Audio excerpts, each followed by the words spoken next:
guys, Retro Gaming Maniac here, and today I wanted to basically do an unboxing and just a quick overview of the Fallout 76 Survival Guide Collector's Edition.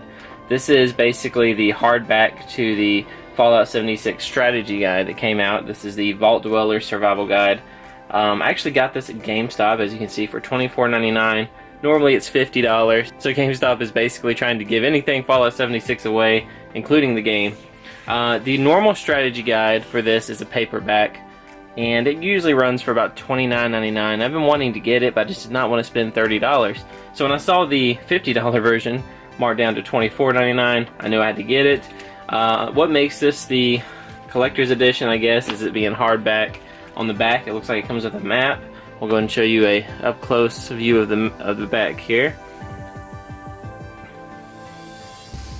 So really cool. This thing is extremely heavy, and I'm actually a really big Fallout 76 fan. I've done another video talking about Fallout 76 and you know, is it as bad as they say?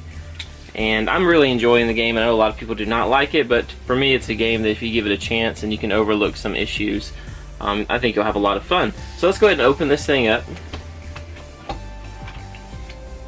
Alright, open it up without damaging anything.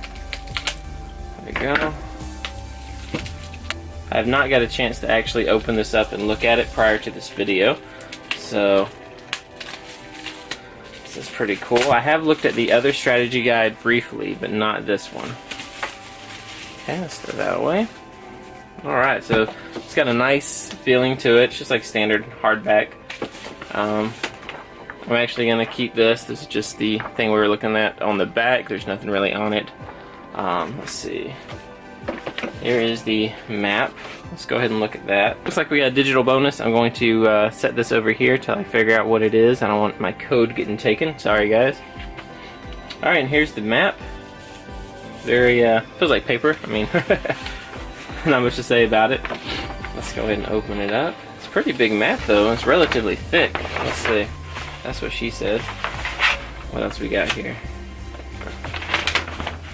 Oh, okay. So it doesn't really open up anymore, but it's just got like pages you can turn. That's really cool. So it's basically got your, oh wait, no, it does open. There we go. That's a huge map. So it's got every location in the game, like, listed in here. So that is really cool. If you can see that.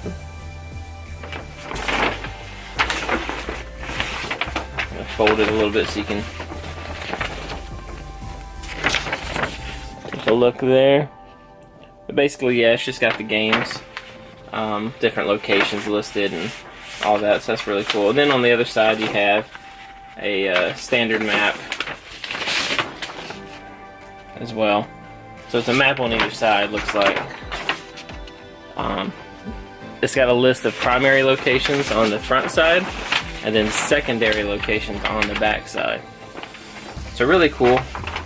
I'm probably going to hang this up above my computer because why not? Be a good quick reference guide. So that's really cool. Let's go ahead and open up the survival guide here. Alright. Very heavy book. That's what it looks like. Nothing too crazy. Alright.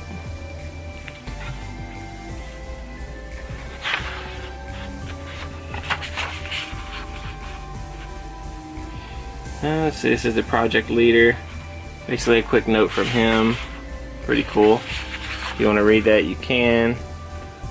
You know, pretty sure you don't want to, but... Alright, what else we got here? Alright, so... It's got a label by... You've got training with the different pages. You've got crafting and camping. Inventory, quest. Different areas, it looks like. That's really cool. Reclamation begins. Okay, so this is basically the intro here. Gives you the different factions here. So that is really cool. Let's see what else we got in here. Sorry, bumped the camera. I'll try to angle it so you can see it as well. So it basically just gives you like the intro and all that. Let's go to crafting and camping. So it gives you the rundown on crafting and how it works and everything. It's really cool. I mean, I'm not gonna go super in depth with this video about the strategy guide because that could take literally hours. I'm just gonna basically give you a quick overview of the strategy guide. For $24.99, I think it's definitely worth it. The thing is, this strategy guide, I'm sure, is still mostly relevant.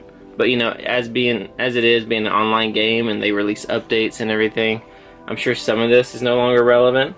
Maybe a small degree of it, or maybe it's there but they've changed it a little bit, tweaked it. But to me, it's still cool to have this. But if you really want to get into it, you can. I mean, there's stuff here that tells you everything. Let's go ahead and go to inventory. So this is cool because it tells you about the different weapons. It tells you, let's see, tire iron. Basically, it tells you about the weapon, gives you the stats on it, its damage, things like that. And I'm sure some of that has changed as well, but maybe not. Maybe some of it's actually remained the same.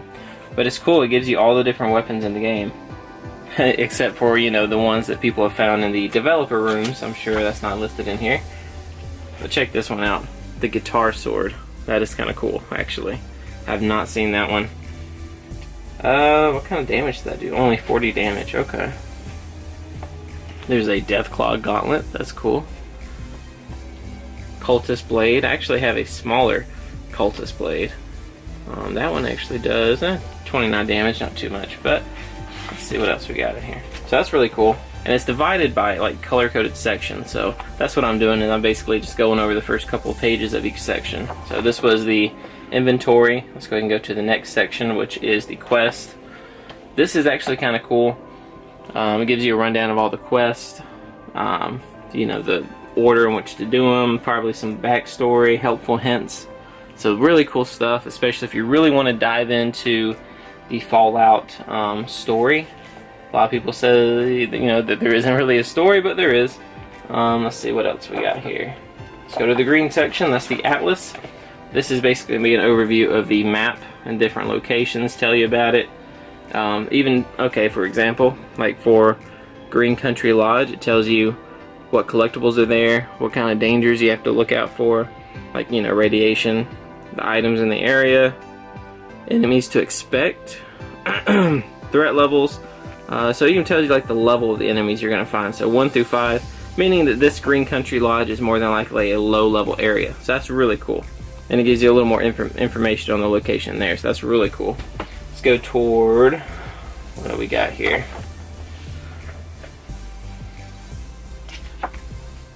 It's got even an overview of the map with all the different locations. This thing is really in depth. It's really heavy too, by the way. So I'm actually going to look into this and try to figure out a few of these different areas and see if there's any secrets or anything anywhere. Whoops, did my game crash? Nope, it didn't crash. Tells you about the enemies here. So this is under, toward the back here. You've got the Mirelark Hunters, you've got the Mirelark Queens, the Liberators, the Hermit Crabs, like every enemy on here. So I'm actually kind of curious to look through here and see if there's any enemies I have not seen. The Mole Miners, those guys are annoying. But basically this is how it breaks down the enemy.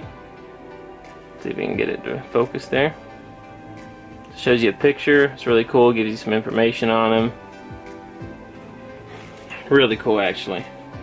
And like for here, it gives you the Mole Miner. Then it gives you the different kinds of Mole Miners. You'll see the Angry Mole Miner, the Furious Mole Miner, the Tired Mole Miner, Mutant Hounds, Protectrons, Rad Toads. This is really cool. Tells you about the Scorched, so that's kind of cool. The Scorched, if you don't know, are kind of your more basic sorry about my voice, I've got some allergies going on, but the Scorched are kind of like your more basic enemies. So for Scorched, it says, Scorched come in many flavors and are never outside of a group. They aren't hard to kill and are easily beaten with basic tactics. Kill the melee enemies first, then take on the gun-toting Scorched from behind cover. the difficulty that comes with fighting Scorch is entirely based on what weapons they carry, how many of them there are, and what level they are. So that's the thing with Scorch, is they'll attack you in big numbers most of the time. They're relatively weak, but they do carry things like shotguns, melee weapons, pistols, things like that. And the harder level ones, it can be hard to kill them when there's so many of them. So it's cool. It tells you about the beast, the Scorch Beast Queens. It tells you about the enemies, what to expect from them, their basic health starting. It gives you everything here. Scorch Leader gives you their levels, their damage resistance. So you can actually use this and then, you know, form your weapons, or make a weapon or craft a weapon specifically for fighting Scorch. So that's really cool. What else have we got? Let's go toward the back here. Okay. So, you know, nothing too much here. But that's essentially it, y'all. Let's go towards the very back, see if there's anything here. Just the credits. So that is a brief rundown of the Fallout 76 Survival Guide Collector's Edition. Like I said, sorry about my voice in this. I've been having some allergy issues, and it's really annoying. But here we go. I think it's great. If you can find it at GameStop, go ahead and, you know, try to get it for this price if possible. Or if you find it cheaper, I think it's totally worth it, especially if you're a fan of Fallout 76. I would highly recommend getting this. It's got a lot of information. Even if you don't think you need the information, it's cool to have this. But yeah, let me know what you guys think, and I'm going to start setting up my map above my computer. So thank you guys for watching. If you enjoyed the video, hit that like button, and hopefully we'll see you on the next one. Thanks.